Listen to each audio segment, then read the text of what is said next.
Bem, agora nós vamos iniciar o painel Temas da Atualidade. Lembrando que este painel será dividido em 3 subtemas. São eles: Genômica e Medicina de Precisão, que será apresentado por Euclides Mateucci Júnior, fundador e diretor científico das empresas DNA Consult, Genética e Biotecnologia e QGene Indústria e Comércio. Segundo subtema, Biofármacos e Biosimilares, que será apresentado por Ricardo Garcia, pesquisador do CLAP-Bio, Centro Latino-Americano de Pesquisa em Biológicos, e vice-presidente da Sociedade Brasileira de Biotecnologia. Terceiro subtema, Pagamento por Performance, que será apresentado por Jorge Barreto, pesquisador da Fiocruz. E para coordenar o painel, chamamos ao palco André Lourenço Corrocher, diretor administrativo financeiro da Unidas. André Corrocher, com a palavra. Boa tarde. É um prazer tê-los novamente aqui nesse período da tarde, onde nós vamos iniciar o nosso painel vamos discorrer a primeira parte sobre genoma e medicina, e que o nosso Dr. Euclides ele vai nos colocar a medicina personalizada e que a tecnologia traz de positivo na saúde humana. Então, Dr. Euclides, boa sorte. Muito obrigado. Inicialmente, eu gostaria de agradecer muito a todos vocês por estarem aqui, agradecer muito a Unidas pelo convite de poder contar um pouco do nosso dia a dia, do que a gente faz e do que a gente acredita que seja um importante passo para a evolução da medicina. Vamos continuando então a apresentação. Eu quero contar primeiro para vocês um pouco sobre como surgiu essa história da medicina personalizada, que parece que foi há muito tempo, mas na verdade em 2003 o projeto Genoma Humano, que consumiu 3,8 bilhões de dólares, demorou 10 anos, foi publicado. Então, para fazer um genoma humano entre 93 e 2003, se consumiu 3,8 bilhões de dólares, 10 anos, pesquisadores de diversos países trabalhando.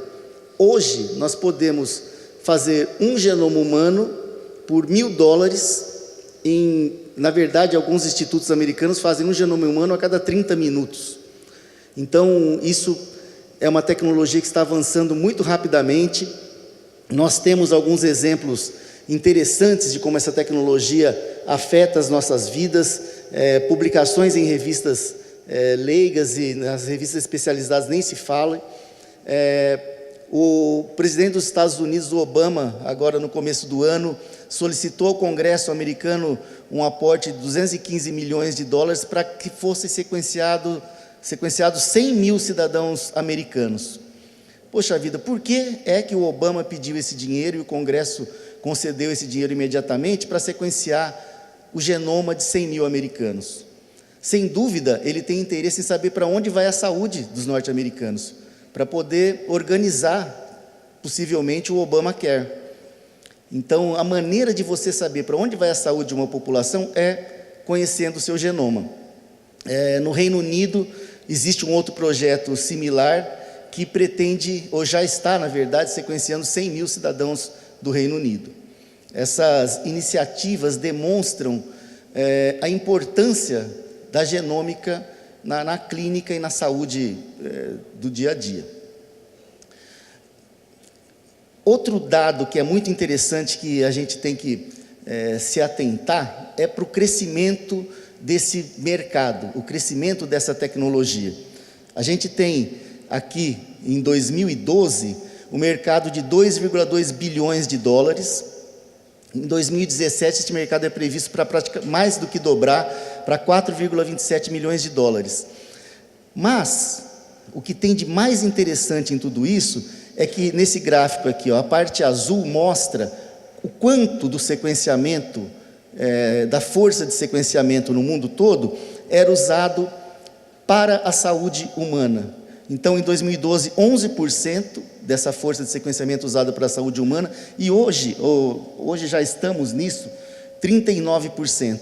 Então, o crescimento da tecnologia é muito grande, o crescimento do mercado é muito importante, mas o crescimento da utilização dessa tecnologia na área da saúde humana vem crescendo também exponencialmente e vem, na verdade, nos atropelando. Como é que esse crescimento pode ser medido? Então, uma compilação de alguns milhares de artigos científicos até 2014 mostra esse crescimento. Então, a gente tem aqui na parte azul clara o crescimento de marcadores moleculares associados a doenças. E aqui nesse outro gráfico azul escuro temos um dado muito interessante. Essa linha clara é a lei de Moore, que é um diretor da Microsoft que previu que a capacidade de processamento dos computadores iria dobrar a cada ano e o preço cairia pela metade. Então, essa é a lei de Moore e esse é o preço do sequenciamento do genoma.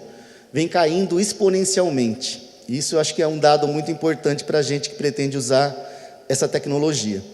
Esse gráfico aqui, ele mostra uma coisa muito legal. Aqui dentro desse quadradinho nós temos a data. Então, aqui são várias áreas da medicina, e aqui em cima nós vamos ver os 23 cromossomos humanos, 23 pares de cromossomos. Nesses cromossomos, conforme vai passando o tempo, isso de 2005 para cá, olha só o que está acontecendo. Os marcadores são associados ao genoma exponencialmente. Hoje, em 2005, nós tínhamos um marcador associado diretamente a doenças. Hoje, nós temos praticamente 4.000 desses marcadores. Ou seja, se você quer fazer um diagnóstico, você sequencia o DNA e fala, olha, essa pessoa tem essa doença. O diagnóstico pode ser feito de maneira molecular, pelo menos de umas 4.000 doenças. Isso está crescendo a cada dia. E o que é que a medicina personalizada pode nos oferecer? Quais as vantagens que ela nos oferece? Então, ela contribui com a precisão diagnóstica. Isso é extremamente importante. Hoje a gente sabe que tem muitos pacientes que eventualmente têm um diagnóstico equivocado, um segmento equivocado e, portanto, acabam pressionando o sistema de saúde para tentar se curar de uma doença que ele não foi diagnosticado com precisão. Então, a genômica clínica também serve para validar a hipótese clínica, ou seja, o clínico consegue validar a sua hipótese diagnóstica, evitar tratamentos desnecessários. Algo muito importante é eliminar a prática de ensaio e erro. Para vocês terem ideia, hoje, se você vai a um médico que te receita um antidepressivo, existe uma estatística internacional que você tem que voltar 3,7 vezes para o médico para acertar a dose do seu remédio. Imagina como isso acaba prejudicando o paciente, o sistema todo de saúde. Então, o médico vai aumentando ou diminuindo a dose conforme a expectativa, o feedback que o paciente dá, sendo que isso poderia ser feito imediatamente, de uma única vez, usando a genômica. Então, isso auxilia na prescrição da droga e evita o uso de drogas que são ineficazes. E direciona os pacientes para tratamentos que sejam custo-eficientes. Então, você faz um tratamento específico para aquele paciente, naquele momento da vida dele. Quais são as aplicações da genômica? A gente tem pelo menos 4 aplicações importantes. A primeira delas é o diagnóstico, a possibilidade de apoiar o diagnóstico ou mesmo de fazer um diagnóstico precoce. A segunda é verificar a predisposição a doenças. Então, na prevenção, a genômica é extremamente importante. A terceira é na farmacogenética, como eu já comecei a dizer aqui, na prescrição de drogas individualmente eficientes. É muito importante a gente saber de uma coisa que parece óbvia, mas passa desapercebido por todos nós, até para quem trabalha especificamente com genômica. Assim como nós temos feições muito particulares, cada um de nós tem um rosto diferente, cada um de nós tem metabolismo diferente. É incrível isso, mas não é uma coisa totalmente diferente. Mas tem detalhes metabólicos que são pertinentes a cada um individualmente. Isso é utilizado na farmacogenética. E a identificação de patógenos, que é algo... hoje, a identificação de patógenos é feita por uma metodologia que foi inventada em 1940. A gente, com a tecnologia genômica, consegue identificar qualquer micro-organismo numa amostra de urina, por exemplo, vírus, bactéria, fungo, etc.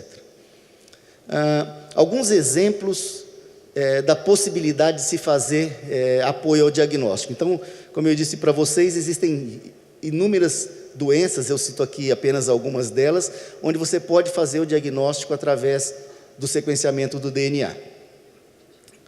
O prognóstico. Isso é muito interessante quando a gente pensa no caso do câncer de mama, que a grande garota propaganda aí, a Angelina Jolie, mas funciona mais ou menos assim. Doença de Huntington. Todos que têm doença de Huntington são portadores da mutação. Ninguém tem a doença sem ter a mutação. No caso de câncer de mama, a gente tem aqui o BRCA1 e BRCA2. Se a mulher, ou melhor, 80 e poucos % das mulheres que têm câncer de mama apresentam a mutação. E uma porcentagem pequena apresenta mutação em outros genes que não o BRCA1 e BRCA2. No câncer coloretal, que é essa última aqui, existem também alguns genes que são específicos para câncer coloretal, e se você tem a mutação, você tem uma probabilidade muito aumentada, aí, em torno de 70% de apresentar a doença. Quando a gente fala em farmacogenética, ou melhor, só para completar aqui esse negócio do BRCA1 e BRCA2, a probabilidade de câncer de mama, até alguns anos, os genes estudados para prevenção ou diagnóstico de câncer de mama, da doença hereditária, eram BRCA1 e BRCA2. Hoje, nós temos pelo menos outros 14 genes relacionados à doença. Então, esses painéis, essas possibilidades de relação entre a doença e a alteração molecular vem crescendo a cada dia. Quando nós temos na farmacogenética um grupo de pacientes com o mesmo diagnóstico e a mesma prescrição, para parte desses pacientes a droga é tóxica, mas é benéfica. Uma outra parte dos pacientes a droga é tóxica, sem benefício, a droga não tóxica e sem benefício, ou, o melhor dos mundos, o que todos nós procuramos, a droga não tóxica e benéfica. Entretanto, essa distribuição é muito mais, tem um impacto muito maior do que a gente pode imaginar. Então, para vocês terem uma ideia, quando a gente fala de inibidores da recaptação de serotonina, de 10 a 25% das pessoas não responde ou tem reação adversa. Para inibidores da enzima conversor de angiotensina, 10 a 30%, dependendo da etnia. Para bloqueadores do receptor beta-adrenérgico, 40 a 70% das pessoas ou não respondem ou têm reação adversa. E para estatinas, então, 30 a 70% das pessoas, principalmente quando se fala em termos de simvastatina, que é a mais antiga aí das estatinas, esse número é absurdo. Muita gente usa a droga, tem efeitos colaterais, geralmente dor nas panturrilhas, e a droga não faz efeito, ela intoxica o paciente. Ainda em termos de farmacogenética, só para dar um exemplo mais claro, as mulheres que fazem uma ressecção da mama tomam geralmente existe a prescrição de tamoxifeno, só que o metabólito ativo não é o tamoxifeno, é o endoxifeno. Para o tamoxifeno se transformar em endoxifeno, você precisa da atividade de uma enzima chamada CYP2D6. Então a CYP2D6 transforma o tamoxifeno em endoxifeno, que faz os efeitos biológicos. O CYP2D6, ele tem algumas características em todos nós. Nós podemos ser, no caso de CYP2D6, metabolizadores extensivos, a barrinha azul escura, metabolizadores intermediários, na barrinha branca, ou metabolizadores lentos, na barrinha azul clara. O que acontece é o seguinte: as mulheres que são metabolizadoras lentas, que são mais ou menos 30% da nossa população no Brasil, ao invés delas exibirem no plasma uma concentração que está dentro da janela terapêutica ali de mais ou menos 10, 12 nanogramas por ml do plasma de endoxifeno, as que são metabolizadoras lentas têm 3 nanogramas por ml. Ou seja, essas mulheres sofrem todos os efeitos colaterais da droga, que são efeitos colaterais importantes, como câncer de fígado e cegueira, mas não tem o efeito benéfico da droga. Isso cerca de 30% das nossas mulheres. Então, é uma coisa bastante impactante e importante realmente. Esse teste, essa análise foi de um estudante lá da Universidade Federal de São Carlos, que estudou os participantes de um programa de assistência farmacêutica, de um plano aqui da Unidas, e anotou o seguinte: 30% das pessoas que estão tomando antidepressivos estes pagos por um programa de assistência farmacêutica, não tem efeito ou tem reações adversas. Então, isso é um dado interessante da gente pensar no dia a dia desses programas. Por outro lado, ela traz também, na farmacogenética, possibilidades interessantíssimas. Essa mulher, isso daqui saiu no Globo esse ano, em julho desse ano, ela teve câncer de pulmão, um câncer de pulmão inoperável, não tinha o que fazer. O médico assistente insistiu em se fazer a genotipagem de um gene relacionado à doença, tentou num laboratório, tentou no outro laboratório, tentou num outro laboratório, fizeram o exame e encontraram uma mutação que acontece em cerca de 2% dos pacientes com câncer do pulmão. Entretanto, esta mutação elege essa paciente a tomar um determinado medicamento que é curativo. E ela passou de desenganada para uma pessoa, pelo menos aí na época que foi feita a publicação, uma pessoa saudável e muito feliz em poder encarar essa doença com um medicamento de última geração que foi prescrito porque ela apresentava uma determinada mutação. Aqui são um resultado de uma análise de identificação de patógenos em um tumor. Então, o que se faz hoje é usar microscopia ou alguns métodos imunológicos para identificar um micro-organismo, ou a metodologia de microbiologia tradicional. Só que com isso você busca alguns patógenos específicos. Fazendo o sequenciamento, você consegue analisar qualquer patógeno imediatamente, de uma maneira segura. Bom, a medicina personalizada, na verdade, ela está extravasando os muros das universidades, dos hospitais, ela está nas ruas. Quando a gente começa a procurar na rede de computadores medicina personalizada, você vê que as principais universidades do mundo de medicina, elas têm como referência os seus centros de medicina personalizada.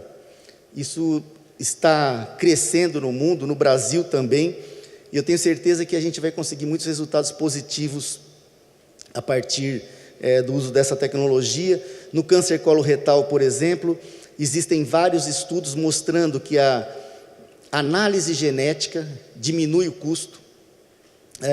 Em melanoma, existem outros estudos. Na verdade, eu coloquei aqui melanoma e câncer coloretal, que são doenças muito comuns aqui no nosso país, e em ambos os casos existem dados concretos mostrando a diminuição do custo daquele paciente e o aumento de qualidade de vida.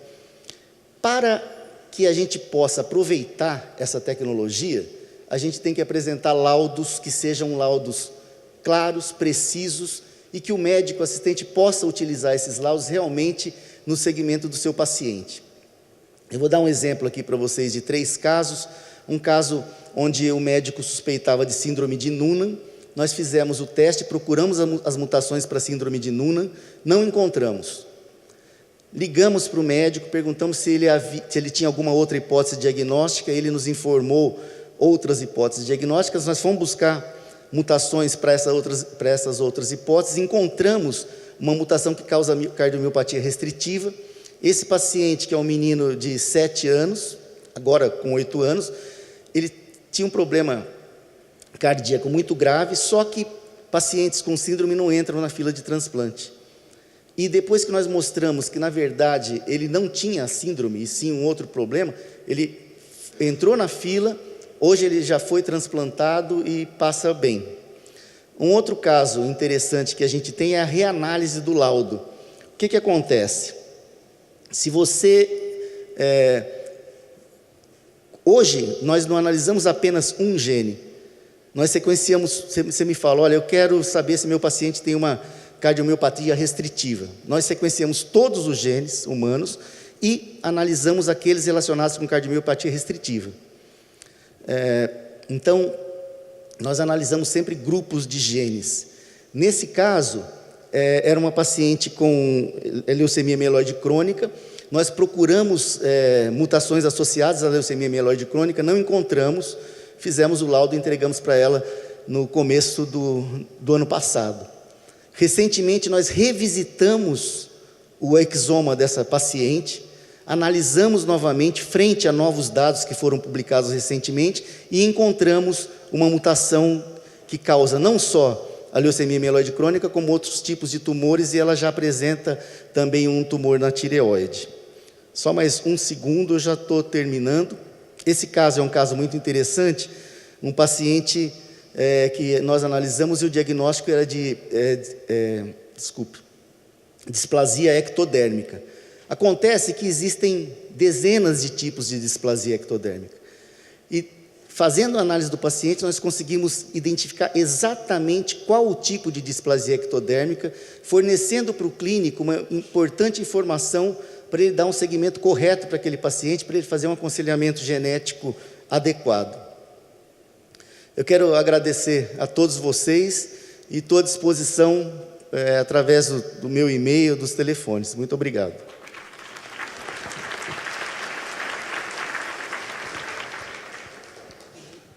Obrigado, doutor Euclides.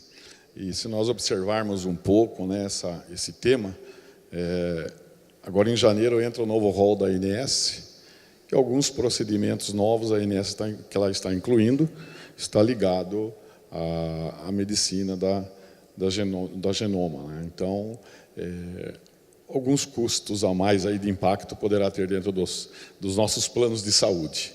Muito obrigado, Euclides. Agora nós vamos passar a palavra para o Dr. Ricardo Garcia, que ele vai falar sobre biofármacos e biosimilares.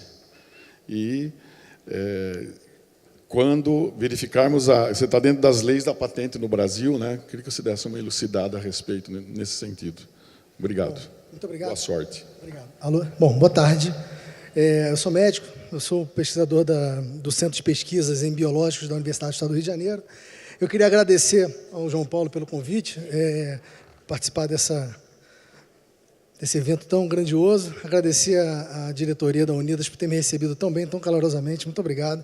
É um prazer, uma honra estar aqui. Essa é a nossa igreja. Tudo que o nosso centro de pesquisa discute está embasado na Organização Mundial da Saúde, o que ela preconiza, e a gente não foge disso. E quando a gente fala de medicamentos biológicos e biosimilares, a gente está falando sempre usando a diretriz para biosimilares publicada pela OMS há cerca de 5 anos, mais ou menos. Ainda que a gente acredite piamente, a gente confia de que a ciência é muito mais dinâmica do que uma lei. Então, a gente sabe que, frequentemente, a gente tem que rever as nossas diretrizes, as nossas leis, porque senão a ciência é muito rápida, muito dinâmica e muito mutante. Bom, vamos lá. Vamos falar um pouquinho de medicamentos biológicos biosimilares. A questão das patentes, obviamente, que foi o grande motivador para que essas discussões sobre medicamentos biológicos e a entrada dos medicamentos biosimilares fosse algo a ser discutido no mundo inteiro. Essa é uma discussão global, não é nacional. Os medicamentos biológicos já estão aí há muitos anos, né? Desde a década de 80, quando se conseguiu recombinar o DNA. Mas, ultimamente, tem se discutido mais por uma questão financeira. Quer dizer, hoje a gente tem medicamentos de alto custo que tratam doenças que não tinham tratamento outrora. A gente consegue hoje, numa doença autoimune, não apenas parar a progressão da doença, mas consegue ter remissão de sintomas, o que é fantástico, embora a gente não tenha cura ainda. Mas a gente, inclusive, em alguns casos de oncologia, a gente consegue cura. Então, só que esses medicamentos custam caro. E por custarem caro, as suas patentes caindo, discute-se como fazer para dar mais acesso à população por um menor custo. E aí vieram os biosimilares. O doutor João Paulo pediu para que eu fizesse uma apresentação bastante superficial, no sentido de não entrar em muitos detalhes, para que pudesse alinhar o conhecimento de todo mundo sobre o que são esses medicamentos, enfim, suas diferenças para os medicamentos sintéticos. A gente começa com algumas definições, né? Hoje a gente não tem uma definição sobre o que é um medicamento biológico, o que é um biológico, né? Não tem uma definição estándar, você vai botar no Google, você vai achar um monte de coisas, né? Então, o que a gente pode dizer é que são substâncias criadas a partir de uma célula viva, né? de um tecido, né? De um animal, enfim, humanos, micro-organismos, e que hoje a grande maioria, se não a totalidade, das moléculas mais complexas de biológicos são proteínas. Desculpa, voltar. Bom, começando um pouquinho a diferenciar um medicamento químico, sintético, para um medicamento biológico, a gente começa com a seguinte frase. O medicamento químico, ele é produzido. O medicamento biológico, ele é cultivado. A gente está falando de célula viva. O medicamento químico, a gente tem uma receita. Ele, quando a sua patente acabou, ou quando acaba, porque a gente continua tendo medicamento químico, o que acontece? A gente tem acesso à sua molécula, que é uma molécula pequena, vocês podem ver aqui no cantinho. Caramba, onde é que está? Aqui. Estou na frente. Tem um diclofenaco. Essa é a molécula do diclofenaco, como ela é mesmo. Não tem nada, não é um desenho diferenciado, não é ele mesmo. Então, a gente tem exatamente, sabe como fazer. A gente vai lá e reproduz fielmente. É só fazer todos os processos químicos, que são pequenos, são poucos, e a gente consegue, ao final do dia, ter uma molécula idêntica à outra. Eu consigo fazer um medicamento genérico. Vocês todos estão acostumados com o medicamento genérico. O medicamento genérico é um medicamento sintético, químico, idêntico ao medicamento inovador. Por quê? Porque quando acabou a sua patente, eu tive acesso à sua formulação e eu formulei o medicamento. No caso do biológico, é um pouco diferente. E aí é que é muito importante que esses conceitos fiquem muito claros para todos vocês, porque tudo que se vem discutindo depois está embasado no fato de que um biológico não é idêntico ao outro. Pelo fato dele ser cultivado. Eu vou dar um exemplo, que eu gosto de dar exemplos para tornar um pouquinho mais fácil o entendimento. Imagina que o doutor Jorge Barreto tem uma vinícola. Ele produz um vinho, vou falar de uma coisa que é boa, em vez de falar de remédio um pouquinho. Ele tem uma vinícola. E eu falei, vou fazer um vinho igual dele, vinho bom. Aí eu comprei umas terras do lado das terras dele, divididas só com um murinho de arame farpado. De um lado estão as uvas dele, do outro lado estão as minhas uvas, que foram cultivadas na mesma época, 30, 40 anos atrás, enfim. Era de um ex-funcionário dele que brigou com ele e vendeu para mim. Bom, aí... Duvido que isso aconteça, porque o Jorge é um cara querido. Ele jamais teria um funcionário que ia brigar, mas vamos hipoteticamente pensar assim. Aí vamos lá, ele produz o vinho dele. Eu falei, cara, eu vou produzir um vinho igual ao dele. Peguei o vinho dele, levei para o laboratório e fiz uma engenharia reversa no vinho dele. Eu vou ver como é que esse cara produziu esse vinho. Falei, eu acho que mais ou menos é assim. Aí, no dia tal do ano tal, eu vou colher minha uvinha, o Jorge está colhendo. Falei, Jorge, beleza, tudo bem? Está colhendo bonitinho. Aí eu pego meu saco com as uvas, ou o carrinho, entro na minha vinícola e ele entra na vinícola dele. A partir desse momento, todo o processo de produção meu é diferente do dele. Por quê? Porque eu não sei como é que ele faz. Eu peguei o vinho dele pronto e fiz uma engenharia reversa. Ele não me disse como é que ele faz.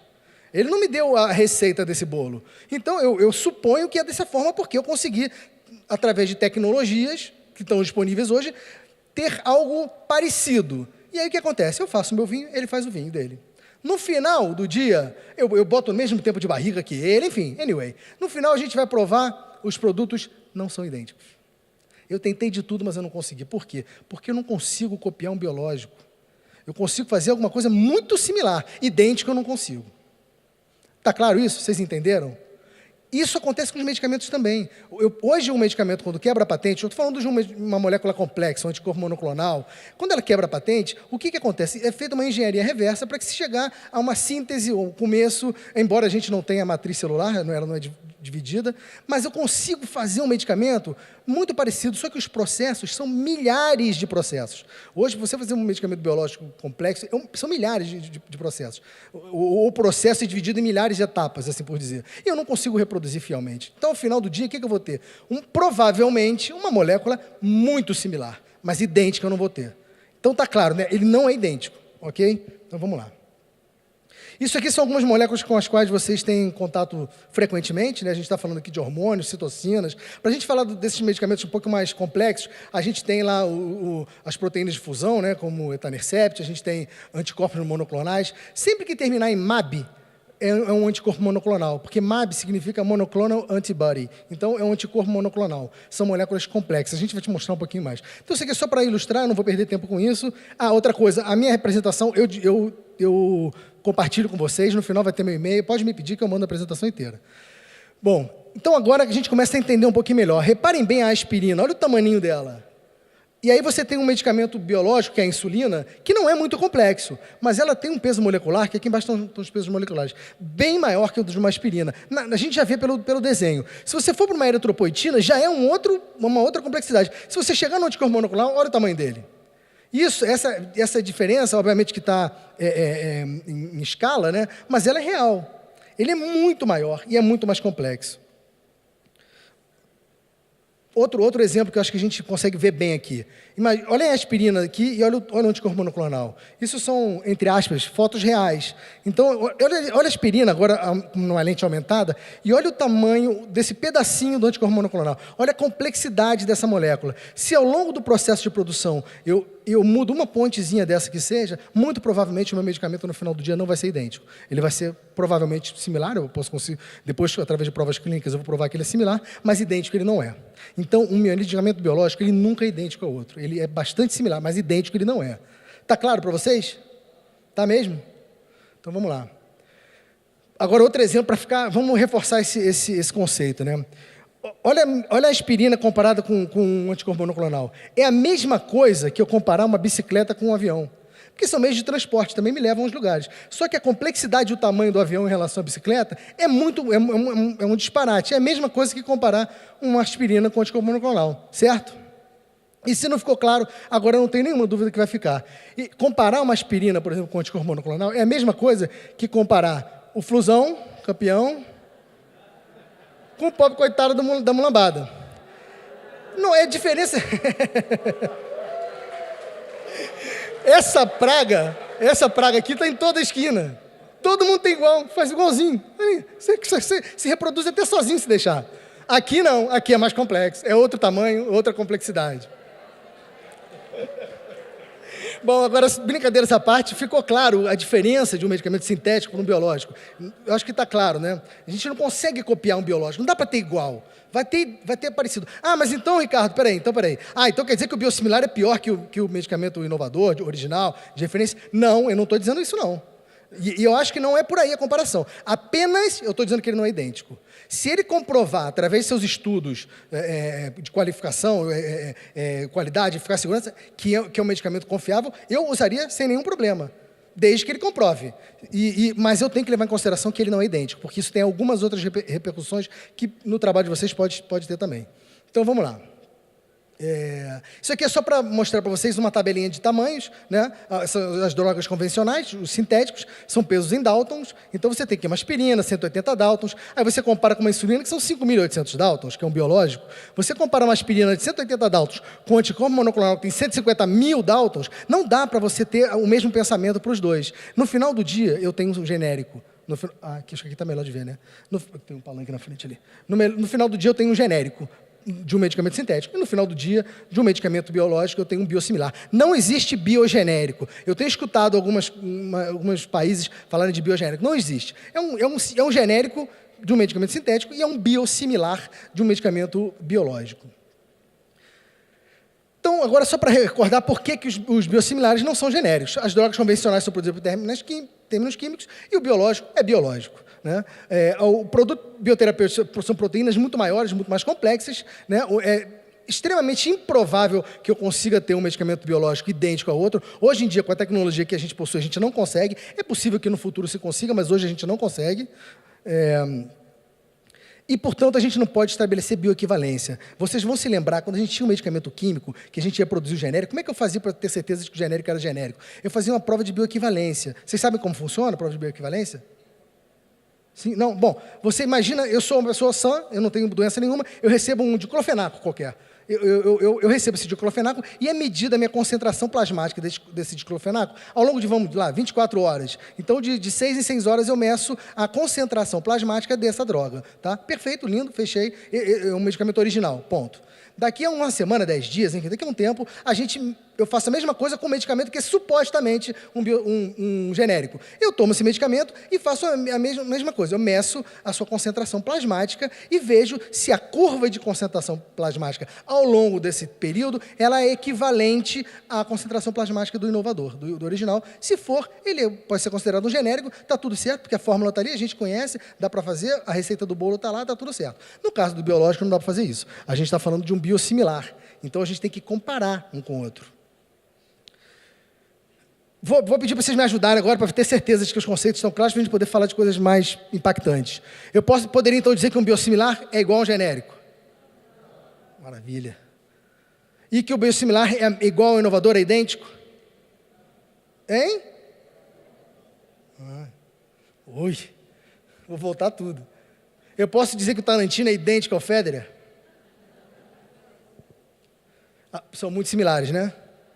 Mas eles nunca serão idênticos. Então, nunca serão idênticos. Um biológico, bom, hoje eu posso dizer que nunca serão idênticos. Aliás, o mundo do biológico, o doutor vai saber falar mais do que eu, é um mundo de incertezas, né? Então, a gente vive com incerteza. A certeza que a gente tem hoje talvez não seja a mesma amanhã.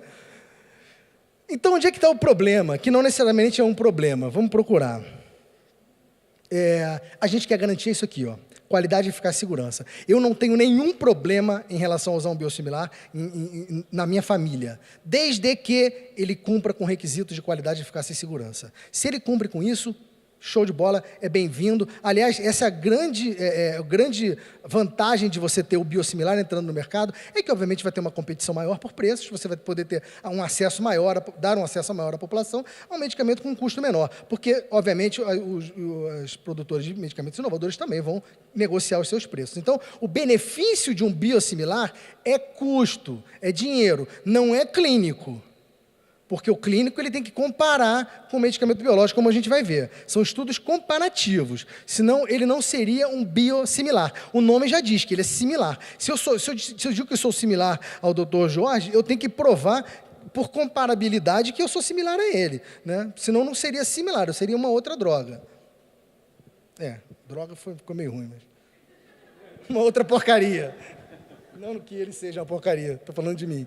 Bom, então vamos lá. Então o que a gente tem que fazer? A gente tem que fazer estudos comparativos, gente. Desde qualidade, desde caracterização de molécula, head to head, cabeça a cabeça, comparando o biológico inovador com o biológico similar, ou suposto biosimilar. Comparando toda a sua cadeia de produção, sua qualificação, estudo de farmacodinâmica, farmacocinética, e depois estudos clínicos. Eu não posso aprovar um medicamento biosimilar, uma vez que ele não é idêntico ao medicamento inovador, sem fazer estudo clínico. E é isso que o torna um biosimilar, e é importante que vocês tenham esse entendimento. Um biosimilar, por ele não ser idêntico, por ele ter que provar clinicamente que ele é eficaz e seguro, o seu custo não vai ser 90% a menos do que era o inovador, como no caso do genérico. Ele vai ser mais barato? Vai, porque não teve todo aquele desenvolvimento de R&D, né? de desenvolvimento... Esqueci o que é R&D.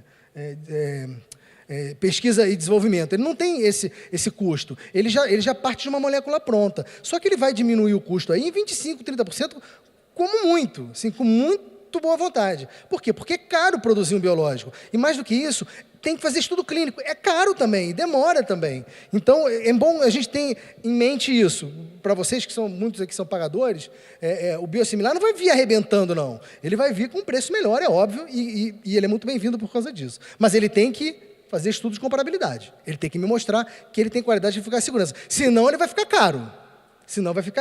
Hoje, a gente tem na América Latina alguns países que aprovaram medicamentos supostamente biosimilares que não são biosimilares. Eles não têm estudos comparativos publicados nem nada. Sabe o que acontece? Ele fica caro. Porque se eu tenho um paciente, por exemplo, de câncer de mama, que tem tratamento, que possivelmente até cura com protocolo de tratamento, se eu dou um medicamento que não funciona, esse paciente é caro.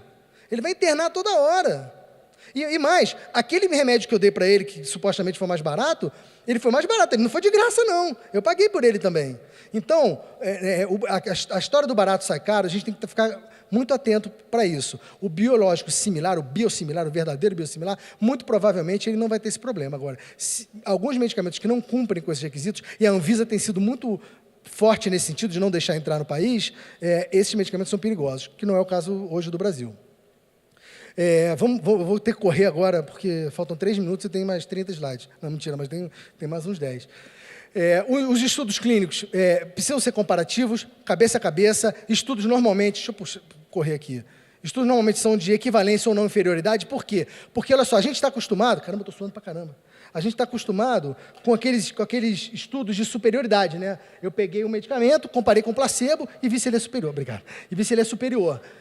Não é o caso, não, porque o biológico similar, ele não quer mostrar que ele é melhor que o inovador, ele quer mostrar que ele é equivalente ao inovador. Então, todo o desenho do estudo clínico é feito para demonstrar a equivalência entre eles, e não superioridade.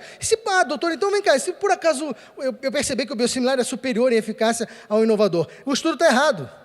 Faz de novo, ou revê o estudo, porque se ele for melhor...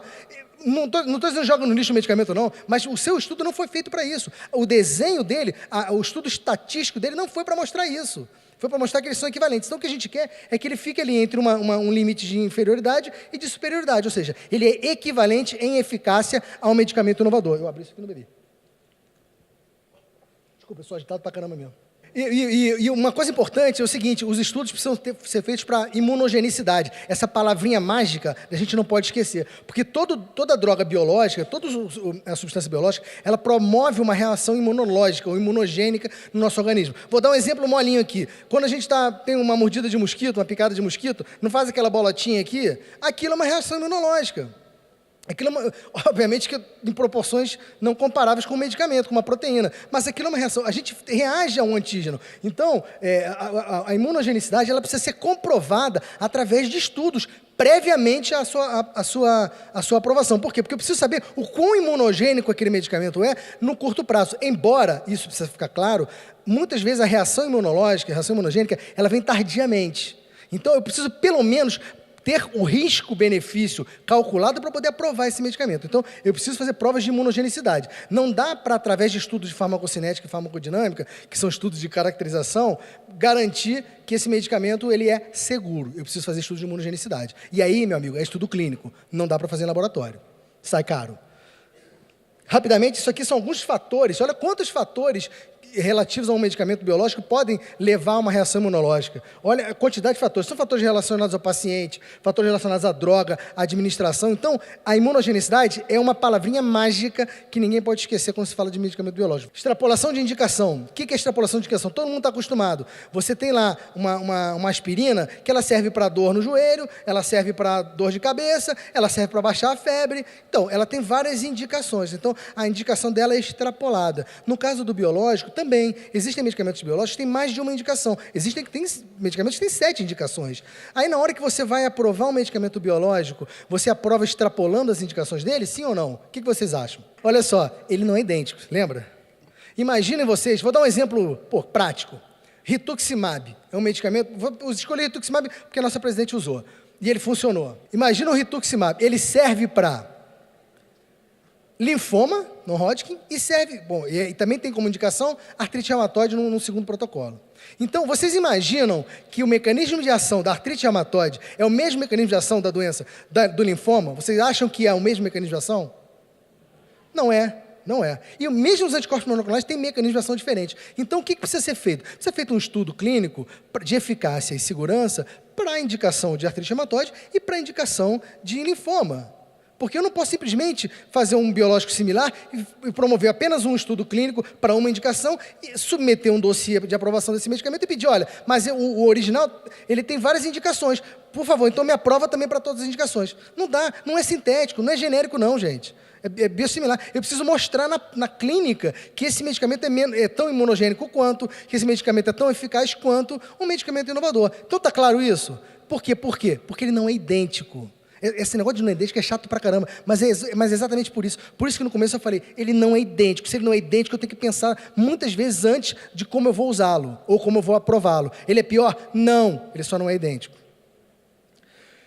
E quando a gente faz os estudos, só para mostrar, é importante que a gente tenha as populações mais sensíveis. Existem populações que são mais sensíveis no caso de eficácia e mais sensíveis no caso de reações imunológicas. Para pegar um exemplo, infliximab, que foi aprovado no Brasil, o primeiro biosimilar de anticorpo monoclonal, ele também foi aprovado com extrapolação de indicação. No entanto, ele só fez estudo para artrite reumatoide. A artrite reumatoide é que menos pode me mostrar se ele é eficaz ou se ele é seguro. Por quê? Porque a artrite reumatoide, ele é utilizado juntamente com o infliximab, juntamente com o medicamento imunossupressor. Então, isso para a gente pensar em imunogenicidade, ele tem um imunossupressor, ele vai me dar uma resposta imune muito menor.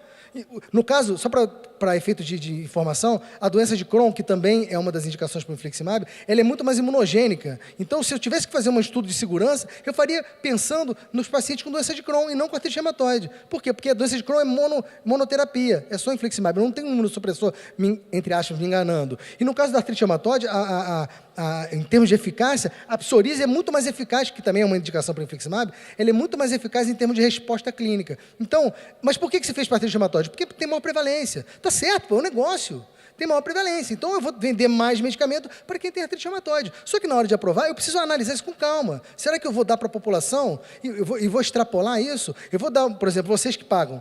Um paciente com doença de Crohn, não sei se doença de Crohn está no rol, não está, enfim, para pagamento. Se não tiver, que judicialize, não interessa. Imaginem vocês que vocês vão dar para ele um biosimilar que não foi feito nenhum estudo para doença de Crohn. E se ele não funcionar? Vai ficar caro. Intercambiabilidade é uma outra reflexão bastante importante. Por quê? Porque você está acostumado a ir na farmácia e dizer o seguinte, eu tomo diclofenaco de potássio da tal. Aí, dá um caso real, vamos lá. Dona Firmina tem dor no dedo. Foi diagnosticada, foi no ambulatório e o médico dela passou um anti-inflamatório para ela, anti-inflamatório não esteroide, um diclofenaco. Ela foi lá na farmácia e comprou o diclofenaco, tomou. Acabou a caixa, ela voltou lá e falou, doutor, lá para o balconista da farmácia, doutor, eu queria esse remédio aqui, não, esse eu não tenho, mas eu tenho um genérico, está lá com um Gzinho bonitinho. Tudo bem? Tudo bem. Então tá, então me dá o genérico. Ela pegou o genérico, levou para casa, tomou e funcionou, numa boa. Por quê? Porque é sintético, é idêntico, está tudo certo. Bom, ok. Agora, imagine que essa senhora, um ano depois, a mesma senhora, na verdade, aquela dorzinha que ela tinha era uma artrite reumatoide. E aí ela começou uma terapia biológica. E aí ela toma, sei lá, infliximab, adalimumab, não importa. Aí ela toma um medicamento biológico. Imagina que ela vai no centro de dispensação do medicamento e fala, doutora, olha só, eu vim aqui receber uma infliximab. Aí a pessoa que está distribuindo, ela olha e fala assim, imagina que a gente já tem 5 infliximabs aprovados no Brasil, de produtores diferentes. Ela vai olhar lá, infliximab, toma infliximab. Vem cá, eu fiz algum teste para saber se eu posso mudar de um para o outro? Eles não são idênticos. Não fiz, né? E aí, como é que faz? Também não sei. Isso vai acontecer. Isso vai acontecer. Agora, o que vai acontecer? Não sei. Porque não tem como eu promover um estudo clínico de intercambiabilidade. Alguns países estão requerendo isso. Eu não acredito como pesquisador. Por quê? Porque para eu fazer um estudo clínico para intercambiabilidade, eu imagino que eu tenho que ter pelo menos 4 braços.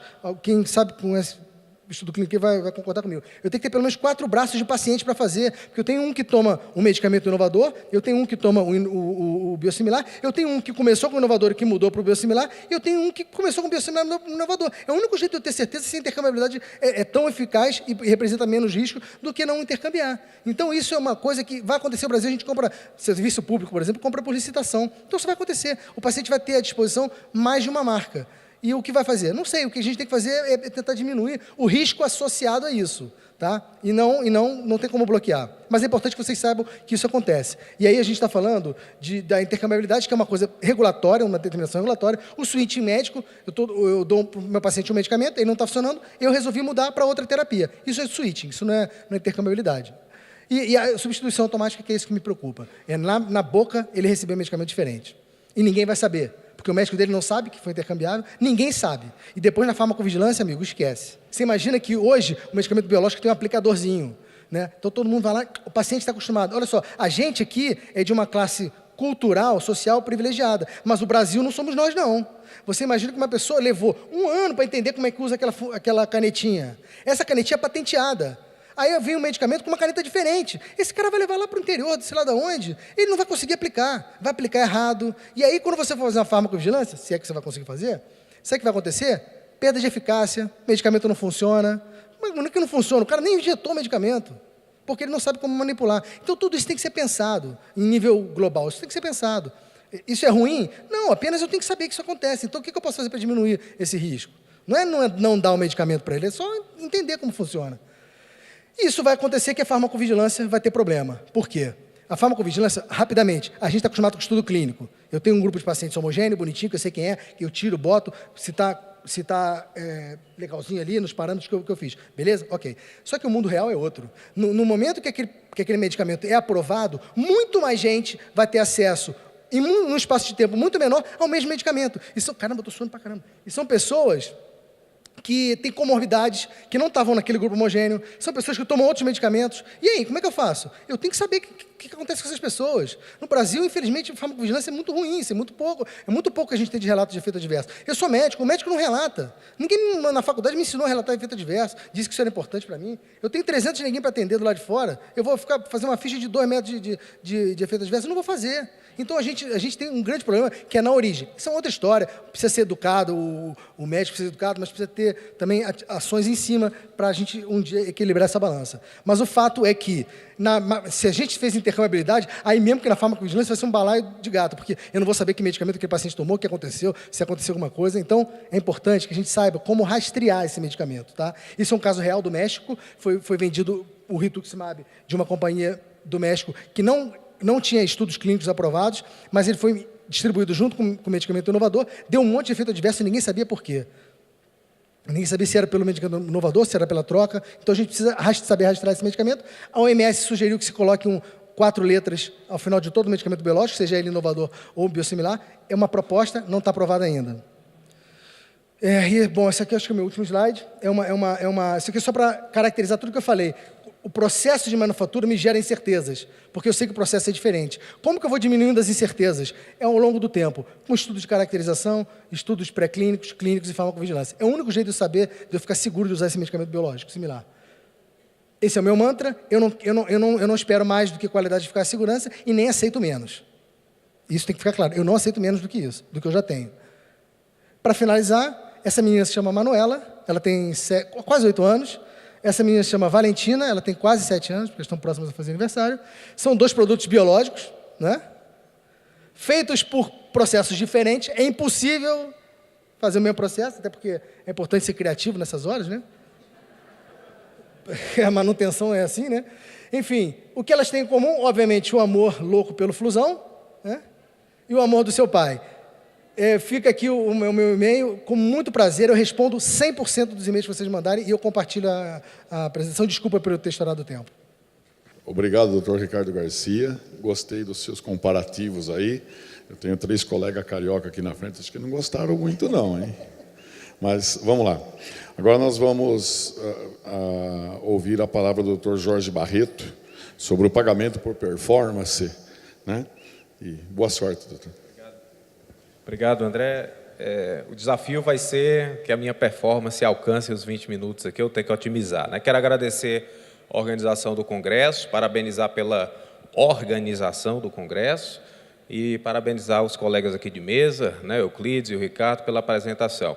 Eu venho falar hoje sobre um tema que eu diria que é um tema instigante, eu diria até mais, sem medo de exagerar, um tema que excita um pouco a nossa imaginação, que é a ideia de utilizar ferramentas de recompensa para promover mudanças de comportamento no campo da saúde, em sistema de saúde. Aqui é uma abordagem muito de revisão, tá? É um tipo de revisão que a gente chama de overview, direcionado para revisões sistemáticas, que é um tipo de estudo de síntese de alta qualidade metodológica, que geralmente se debruça sobre desenhos metodológicos que incluem ensaios controlados e randomizados quanto possível.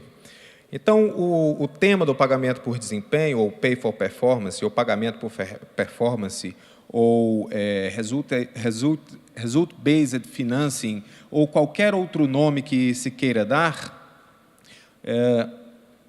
diz respeito a um conceito que é mundialmente reconhecido como a transferência de benefícios em função de condicionalidades. Essas condicionalidades podem ser relacionadas a diversas medidas, a forma de mensuração também varia e o tipo de recompensa também varia. Mas uma coisa que certamente é comum em todos os cenários no mundo de sistemas tanto locais, seja sistemas nacionais, públicos ou privados, é que existe um grande distanciamento entre o que se sabe sobre pagamento por desempenho e o que efetivamente se observa no mundo real, na prática. E aí eu quero abrir um pequeno parêntese para dizer que uma premissa da implementação de intervenções complexas é que, geralmente, elas endereçam também a problemas complexos. Então, comportamento, por exemplo, de seguimento de guidelines relacionados a algum tipo de doença que tem determinantes que vão desde aspectos genéticos a aspectos comportamentais, provavelmente vão envolver também intervenções muito complexas. Aí tem uma frase que eu acho engraçada, que diz assim, olha, para todo problema complexo, sempre existe uma solução simples, mas errada, né? Mais limitada, mais equivocada. Então, isso ajuda um pouco a pensar sobre o contexto do uso do Pay for Performance em sistemas complexos. Então, necessariamente, nós devemos encarar essa questão como uma questão complexa. Geralmente, o pagamento por desempenho está endereçado a aspectos de governança de sistemas, aspectos organizacionais, entregas de serviço e, fundamentalmente, mudanças de comportamento no âmbito da prática clínica e, às vezes, direcionado, inclusive, para o usuário do sistema, em vez de direcionado para o profissional. Tá? Por que revisões sistemáticas? Nós vamos considerar as revisões sistemáticas como sendo o mais alto grau de evidência de efeito, onde os resultados de ensaios controlados estão sintetizados, quando possível, utilizando os métodos estatísticos de síntese de resultados, como é o caso da meta-análise. Essa apresentação é bem longa, tá? Eu não vou cobrir todo o texto, não se assustem com a quantidade de texto que eventualmente tenha no slide, mas foi uma opção que eu fiz, porque esses resultados não estão publicados integralmente. Apenas uma parte desses resultados já está disponível. Essa referência, infelizmente, eu não incluí na apresentação, mas eu posso deixar isso disponível em segundo momento para todos os participantes, para quem desejar fazer a leitura do paper que trata exatamente dessa pesquisa. Quais são os elementos constitutivos? Olha, o pagamento por desempenho é um tipo de intervenção extremamente dependente do contexto. Então, quando aplicada até em nível local, até aplicada em nível nacional, como é o caso do modelo inglês, você vai ter peculiaridades extremamente relevantes para os efeitos observados. E quando eu falo efeito, eu não estou me referindo apenas a benefício, eu estou me referindo, inclusive, a potenciais riscos e também a um grau de incertezas bastante elevado da aplicação desse tipo de intervenção. Então, não é uma prerrogativa do campo clínico, e no campo clínico isso é real, o grau de incerteza sempre estará presente, mas no campo das políticas isso é mais verdadeiro ainda. Daí surge uma necessidade de monitoramento e acompanhamento extremamente competente para garantir que os resultados possam ser efetivamente mensurados. Então, você vai ter alguns aspectos que estão presentes em todos os modelos, mas de formas diferentes. Você tem, primeiro, a medida que está sendo acompanhada, ou seja, qual é a medida que está sendo monitorada. Por exemplo, pode ser quantidade de consultas. É uma medida que, em princípio, pode referir acesso. Se você usa medidas de qualidade, você vai ter um outro tipo de mensuração, e assim por diante. A base de incentivo é como você afere o direito a receber o benefício, a receber o incentivo. E, por fim, o tipo de incentivo, que pode ser financeiro e pode ser não financeiro, pode ser um outro tipo de incentivo por reconhecimento. Então, a grande pergunta nesse trabalho é quais são as melhores evidências e o que elas dizem sobre o potencial de efeitos de programas de pagamento por desempenho em relação a alguns aspectos específicos. O primeiro deles, quais são os potenciais benefícios. O segundo, quais são os riscos envolvidos. Eu diria que o pagamento por desempenho, hoje, existe mais evidência de riscos, o que não quer dizer prejuízos concretos, mas riscos, especialmente de comportamentos adversos, do que efetivamente evidências de benefícios. Isso não quer dizer que não existam os resultados, é que a mensuração desses resultados ainda não foi realizada de forma competente. Isso nos leva a um campo de incerteza. E, mais uma vez, é melhor reconhecer a incerteza do que ter a falsa percepção de certezas, especialmente quando você decide utilizar um tipo de intervenção complexa e extremamente dependente do contexto, como é o caso dos esquemas de pagamento por desempenho. Então, essa apresentação tem 3 sessões, tá? O que se sabe sobre os efeitos, quais são os resultados de revisões sistemáticas sobre esses efeitos e como proceder a algum tipo de planejamento ou discussão sobre a implementação de pagamento por desempenho em qualquer nível de gestão. Essa busca foi feita em algumas bases bastante abrangentes, aqui apenas para identificar, e, ao final, foram incluídos para extração de resultados 3 estudos de revisões sistemáticas, 2 overviews de revisões sistemáticas e 7 revisões narrativas de literatura. Eu não vou descrever um a um cada um dos achados, mas gostaria de chamar a atenção para algumas coisas que vão voltar lá no final da apresentação. Então, são encontrados alguns benefícios, na maior parte das vezes, benefícios pontuais, mudanças específicas em algum indicador, como, por exemplo, cobertura vacinal, como, por exemplo, prescrição médica, e esses benefícios estão mais ligados a fatores ou aspectos de curtíssimo prazo. Ou seja, você quer, por exemplo, ter uma mudança pontual do segmento ou mudança de uma prescrição de um medicamento A para um medicamento B como primeira linha de tratamento. Então, nesse caso, o pagamento por desempenho parece ser uma intervenção que produz maior efeito. Outros benefícios podem ser encontrados, inclusive benefícios relacionados com equidade entre grupos sociais, entre etnias. Isso está narrado em alguns estudos. Os riscos mais importantes são os efeitos não desejados ou não planejados. Os mais conhecidos são a fraude, a escolha a dedo, que é um tipo de seleção adversa, onde os profissionais tendem a fazer aquilo que é recompensado e deixam o que não é recompensado em segundo plano de execução, né? E um outro aspecto importante é a dependência dos incentivos. Então, os incentivos, em geral, eles não podem atingir tal magnitude que as pessoas que são envolvidas nesses processos não possam perdê-lo. Então, sempre que o incentivo é tão alto que você não pode perder, quando não consegue atingir aquelas medidas, isso produz o que é chamado de comportamento, né, não intencional ou indesejável. Esse é o principal aspecto relacionado aos riscos envolvendo o pagamento por desempenho. É pouco disponível as evidências sobre aspectos econômicos. Mais uma vez, o contexto é o fator mais importante. Então, o custo-efetividade de um programa tailandês não pode ser transcrito linearmente como algo custo-efetivo a ser reconhecido em outros contextos, especialmente no contexto brasileiro, que tem um mosaico aí de cenários muito diferenciados em termos socioeconômicos, em termos geográficos. As incertezas envolvidas no uso do pagamento por desempenho. A principal delas é que mudanças de longo prazo ou sobre comportamentos muito estruturados, como, por exemplo, integração de equipes multiprofissionais, eventualmente podem ter uma dificuldade grande de trabalho integrado. Esse tipo de resultado não é um resultado que tenha sido frequente ou tenha sido frequentemente identificado nesses estudos. Uma outra coisa importante é que o pagamento por desempenho não é uma intervenção uniforme. Ela é invariavelmente muitíssimo contextualizada. Alguns outros aspectos de incerteza são importantes, eles estão destacados aí. E eu gostaria de adiantar um pouco a apresentação para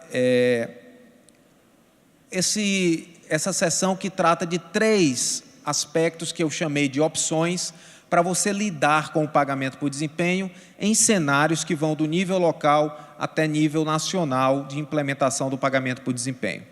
A primeira questão é melhor adotar medidas de desempenho objetivas do que medidas subjetivas ou dependentes de interpretação, e que sejam medidas simples e voltadas para o curto prazo, mesmo que essas medidas sejam mudadas de forma cíclica, fornecendo um resultado complexo ao final de um ciclo de maior prazo. Segundo ponto, a base de concessão deve ser explícita, ou seja, deve ser de fácil compreensão e acompanhamento para as pessoas envolvidas. Isso favorece melhores resultados, especialmente se você optar por usar critérios absolutos, relativos ou mistos. Então, os critérios relativos e mistos são mais difíceis de serem acompanhados e compreendidos, e isso dificulta o segmento pela população-alvo da intervenção. O terceiro ponto é que o uso de incentivos deve ser adaptado ao contexto, para identificar qual é o limiar, né, de motivação necessário ou buscado. Porque se você fornece o mesmo incentivo para contextos muito diferentes, é plausível, e isso está bem documentado, de que o nível de motivação também seja diferente, inclusive entre categorias profissionais. Então, você vai ter incentivos que produzem efeitos de motivação em uma determinada região ou num determinado cenário, e um efeito de desmotivação em outros cenários. Aqui são algumas considerações sobre cada uma dessas opções, e esse aspecto eu vou passar um pouco mais rapidamente, e vou passar diretamente às considerações sobre a implementação dessas opções. Então, uma vez que se decida utilizar o pagamento por desempenho como uma estratégia para melhoria de resultados ou melhoria da governança clínica dentro de um sistema, seja ele local ou nacional, é preciso considerar o aspecto de desigualdades socioeconômicas e disparidades regionais. Então, isso faz do pagamento por desempenho um desafio. A implementação requer um pouco mais de atenção. Assim como o potencial de efeito dessas intervenções depende muito do contexto.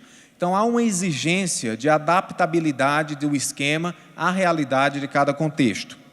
E uma outra coisa muito importante, conceber um esquema de pagamento por desempenho pode exigir uma integração com a percepção do público-alvo do esquema. Ou seja, incluir os trabalhadores que serão os beneficiários do esquema, ou serão o alvo do esquema, pode apoiar a superação de algumas barreiras de implementação.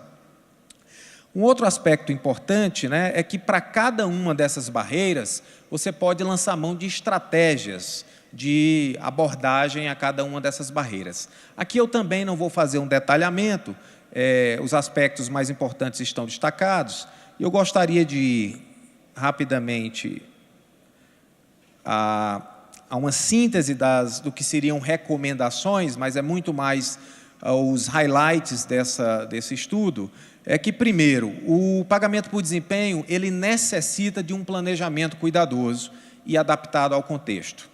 Então, eventualmente, tanto no âmbito público quanto no âmbito privado da saúde suplementar, quando se decidir utilizar o pagamento por desempenho como estratégia, como uma ferramenta de melhoria de resultados, é preciso que esse processo de implementação seja precedido por um planejamento muito cuidadoso. Cuidadoso para identificar o quê? Identificar principalmente, quais são os objetivos do esquema? O que será medido e acompanhado? Qual a natureza, magnitude, como os incentivos serão concedidos? E, por fim, como os resultados serão monitorados? Apesar dos incentivos serem, em geral, concedidos com um prazo que varia de um prazo de curto prazo a longo prazo, o monitoramento tem que ser muitíssimo frequente, né? Especialmente minucioso no que diz respeito a monitorar desde o comportamento individual até o comportamento geral de um sistema de saúde. Outra coisa importante é a adoção de medidas de desempenho que possam ser facilmente compreendidas. Eu já falei sobre isso. Então, são medidas objetivas, em geral, se deve dar preferência a medidas simples e que considerem mudanças de curto prazo. Um outro aspecto importante é que as medidas de desempenho não precisam ser exclusivamente direcionadas a aspectos clínicos ou exclusivamente comportamentos individuais. Podem abranger desde processos organizacionais até questões de qualidade e satisfação do paciente. Mas é fundamental que isso seja feito conforme as necessidades de cada contexto. Em cada contexto, você pode ter necessidades diferentes de produzir mudanças. E isso inclui necessidades diferentes em contextos muito próximos, como, por exemplo, 2 municípios diferentes ou 2 bairros diferentes, onde um determinado sistema tem uma atuação. A concessão dos incentivos deve estar baseada em critérios fáceis de serem entendidos. Isso diz respeito às regras do jogo. Os participantes dos esquemas de pagamento por desempenho, em geral, mantêm maior segmento das condutas que são os condicionantes, quando eles têm um entendimento completo de como eles auferem aquele benefício, como eles podem efetivamente ser beneficiados. Então, regras mais explícitas facilitam maior adesão dos profissionais envolvidos, né? E você pode lançar mão, desde que tenha essa explicitude, você pode usar critérios absolutos, relativos ou combinar esses critérios. O tamanho dos incentivos deve ser extremamente vinculado à disponibilidade orçamentária, mas também às necessidades de motivação para cada contexto. Então, estou sempre repetindo a mensagem da dependência do contexto, para que não haja uma falsa impressão de que um esquema de pagamento por desempenho possa ser implementado da mesma maneira em diferentes cenários. Por fim, os beneficiários do incentivo devem ser os agentes. Às vezes, há esquemas que fazem um direcionamento institucional, onde o benefício chega às instituições e dificilmente isso pode ser uma garantia de que os sujeitos envolvidos nos processos que desejam ser mudados sejam efetivamente beneficiados pelo esquema.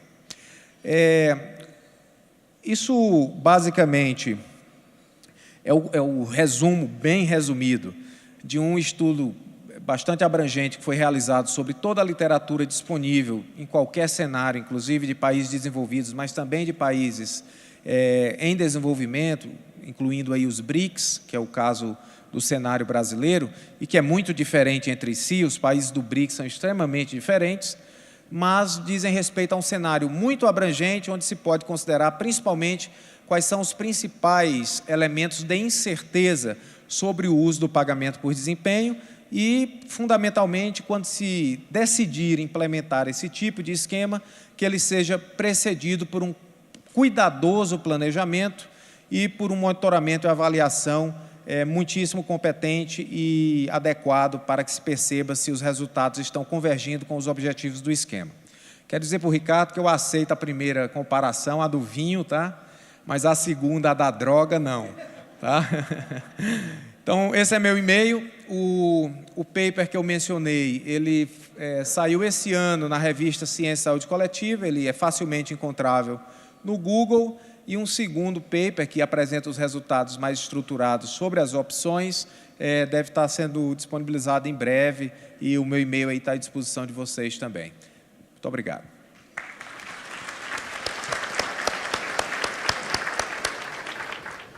Obrigado, doutor Jorge.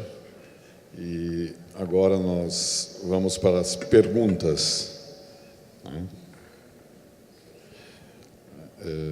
Onde que está a primeira aqui? Para o doutor Euclides. Como uma pessoa, por conta própria, pode ter acesso ao estudo do seu genoma e, assim, tomar decisões ou fazer tratamentos antes do diagnóstico da doença?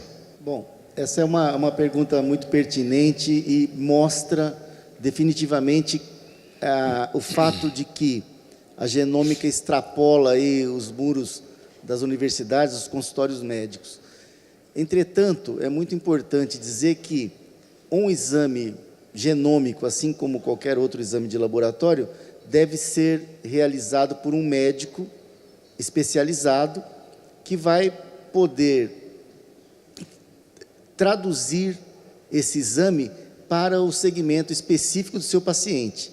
Então, ainda hoje é possível, mas é muito improvável que se possa fazer esse tipo de coisa. Você, vou encomendar a análise do meu exoma ou do meu genoma para me prevenir de qualquer coisa que possa me acontecer no futuro.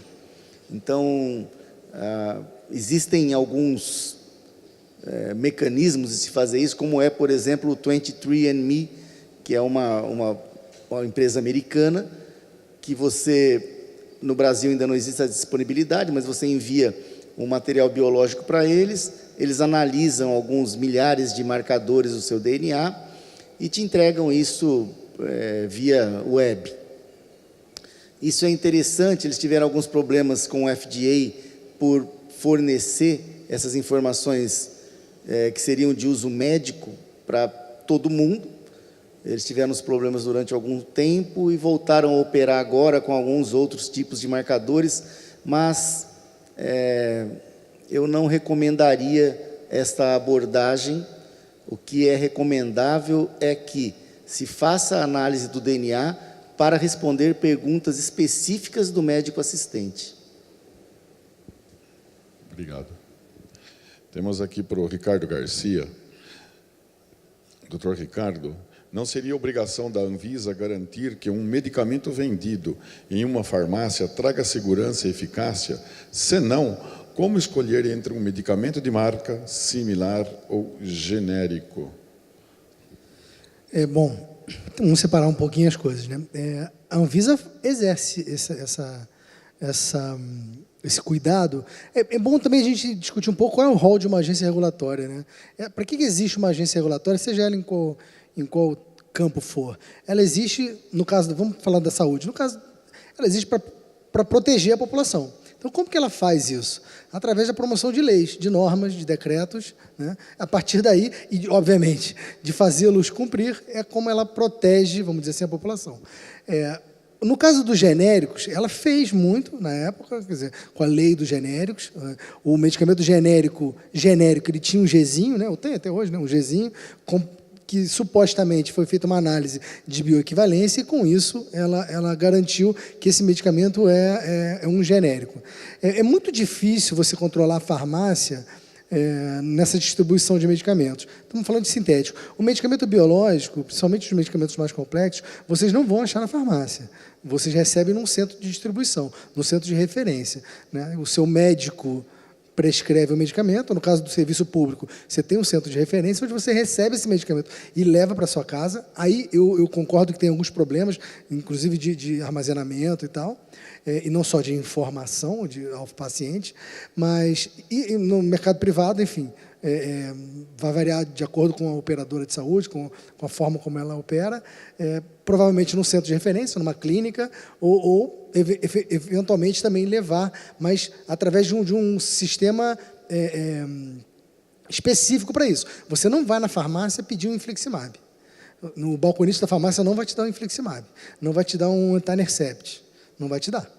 Você vai ter que ir num lugar específico. Então, a Anvisa, de certa forma, ela já exerce isso. No caso do biológico, existe uma lei, um decreto, né, que é a RDC 55 de 2010, que regulamenta o medicamento biológico e o biológico similar. Existem discussões com a Anvisa, eu participo frequentemente de discussões com eles, sobre como se está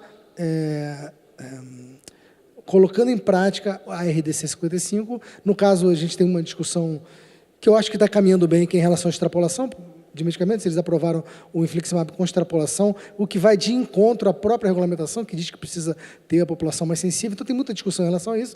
Mas se eu pudesse eleger na América Latina uma agência regulatória que funciona razoavelmente bem, é a Anvisa. A Anvisa, por incrível que pareça, a gente gosta muito de tacar pedra na nossa geni, né? Mas a Anvisa é um bom exemplo de coisas assertivas na América Latina. Obrigado. Ricardo, um medicamento referência de marca é sempre biológico ou pode ser biosimilar também? Da Rita Aquino. Uma boa pergunta. Hoje, muitas companhias... Bom, vamos lá, vamos separar. O medicamento de referência, o medicamento inovador, é aquele cuja patente, no caso do... Estamos falando de medicamentos complexos. São aqueles medicamentos cujas patentes estão começando a cair. Ou seja, eles registraram as suas patentes há cerca de 20 anos atrás, mais ou menos. 10, 20 anos atrás. Então, esses medicamentos nós usamos como referência, porque foram os primeiros a produzir. Por que eu acho que a pergunta é muito boa? Porque existem empresas que produzem medicamentos de referência, que produzem medicamentos inovadores, ou empresas ditas, empresas de inovação, que também estão começando a produzir biosimilares. Então, você vai encontrar, muito provavelmente, empresas que produzem um medicamento biológico de referência e também produzem um medicamento biosimilar. Mas, a priori, o que hoje a gente tem no mercado aprovado, o medicamento biosimilar de um anticorpo monoclonal aprovado no mercado, que é o Infliximab, ele é produzido por uma companhia coreana chamada Celltrion. E ela não produz nenhum medicamento já aprovado. É uma companhia recente e ela só produz biosimilar. Mas isso vai acontecer. Ou já acontece com companhias que são co-irmãs, assim por dizer, como, por exemplo, a Sandoz e a Novartis. A Sandoz nos Estados Unidos tem a filgastrima aprovada, que é um biológico. Enfim, é uma área que no Brasil também eu acho que era assim, que era a área dos genéricos da Novartis, então tem uma relação, mas existem grandes companhias que estão começando a produzir biosimilares, muito provavelmente a Pfizer vai produzir biosimilar também, então isso vai acontecer, empresas que vão produzir biológicos inovadores e também biosimilares.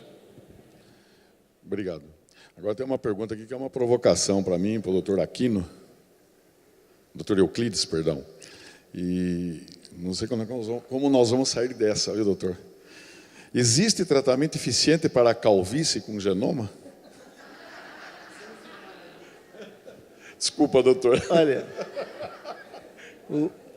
na verdade, em primeiro lugar, eu acho que nós, tanto eu quanto o doutor, somos muito orgulhosos da nossa calvície e não queremos o tratamento. Mas existem aplicações da genômica para isso. Inclusive, tem um projeto recém-aprovado pela Fundação de Amparo à Pesquisa do Estado de São Paulo, do qual nós estamos participando, que visa entender a estrutura molecular do cabelo de cada um e formular shampoos e etc., para poder melhorar esse cabelo. Não especificamente para calvície, mas principalmente para cosmética, para o cabelo feminino. Nesse projeto eu soube que no Brasil é muito raro você encontrar um cabelo feminino que nunca passou por nenhum tipo de tratamento. Então eles querem saber molecularmente como é o cabelo, digamos, primitivo ali da pessoa para formular tratamentos específicos. Obrigado. Agora eu quero fazer uma provocação. Doutor Toro não está por aí para me defender, não, né? Eu quero fazer uma provocação aqui para o doutor Ricardo, né, que ele comentou sobre a Anvisa, né, o registro do medicamento tem que estar registrado na Anvisa para que a população faça um tratamento sadio. É isso que eu entendi. Agora, qual é a grande dificuldade que nós, operadoras de autogestão e as demais encontram, né, é a seguinte: o paciente passa pelo médico, o médico dá lá um medicamento para ele tomar que não está registrado na Anvisa, e ele vai na justiça, pega uma liminar e vai lá e compra o medicamento. E aí as operadoras são obrigadas a dar a liminar com este medicamento não registrado e reconhecido pela Anvisa aqui no Brasil. Como que a gente poderia se sair desta perante a justiça? Que o juiz, ele não é médico.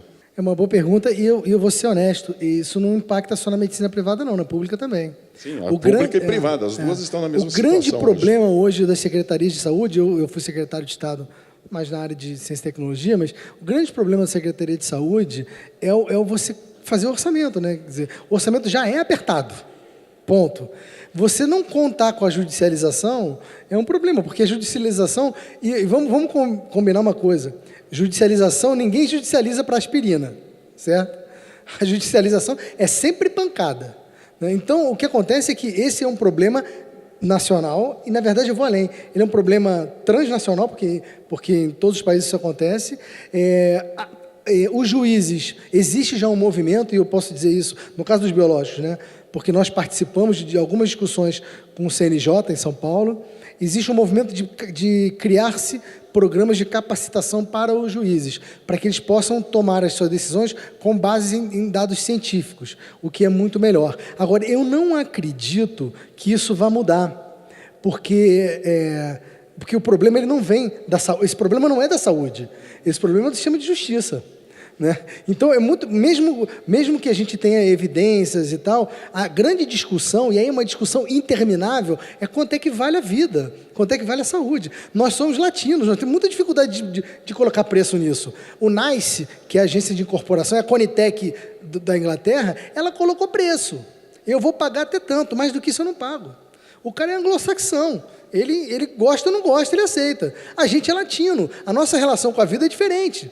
Se a Conitec, ou a Anvisa, ou o STJ, ou qualquer autarquia dessa, impuser um preço e dizer, ó, eu pago até tanto não se paga e não tem discussão científica, a gente vai para a rua. Então, eu confesso que eu não tenho a solução para esse problema, não. Eu acho que a capacitação dos juízes vai atenuar muitas decisões equivocadas, porque elas precisam ser baseadas em evidências, né? Isso, de alguma forma, vai diminuir, vai minimizar esse impacto, mas resolver não vai. Eu não acredito.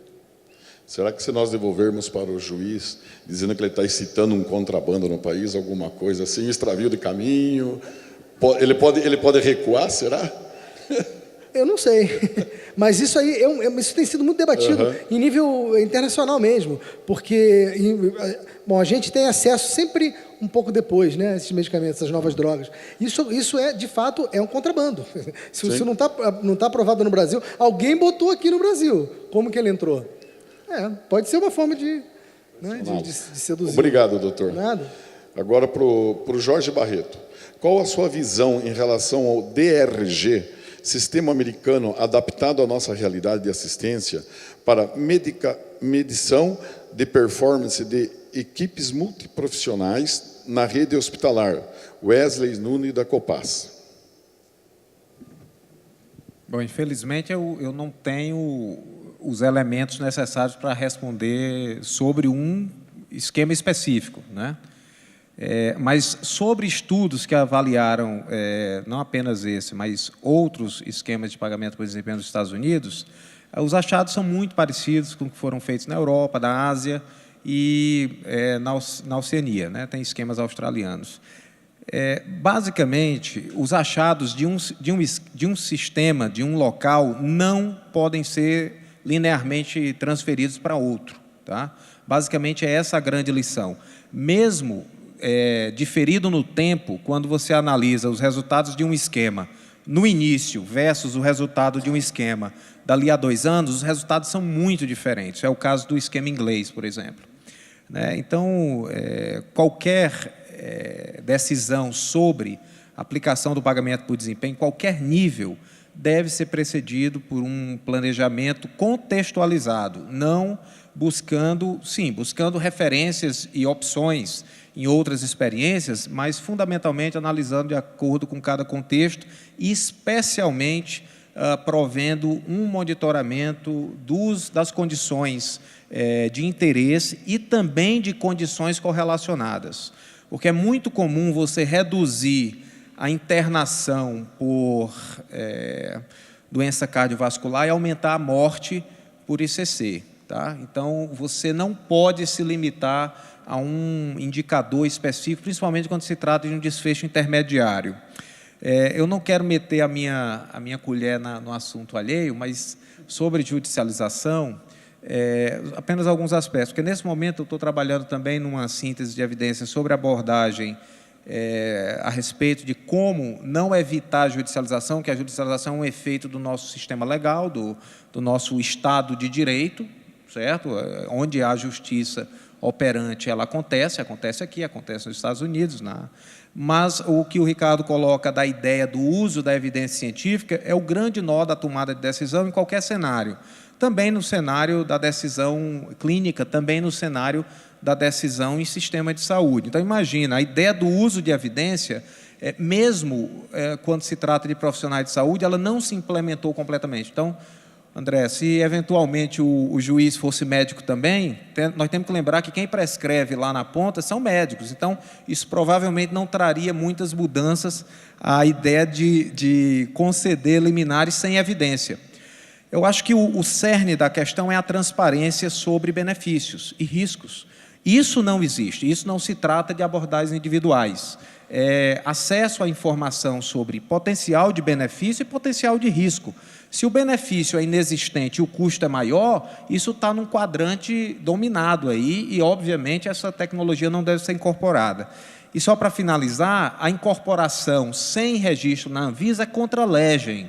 A legislação que trata dos processos de incorporação, claro que no nível populacional já diz, isso é uma legislação federal e que deve ser seguida pelos julgadores, que não havendo registro na Anvisa, essa tecnologia sequer será avaliada quanto à incorporação. Então, não é possível que a gente tenha uma posição para o nível coletivo, para a população, e tenha outra posição quando se trata do nível individual, especialmente quando não se tem clareza sobre benefícios e riscos envolvidos. Okay? Obrigado. Obrigado, doutor Jorge. Obrigado, doutor Ricardo. Obrigado, doutor Euclides, por estarem participando com a gente e nos ajudando a esclarecer alguns itens, né, desses temas abordados. Muito obrigado.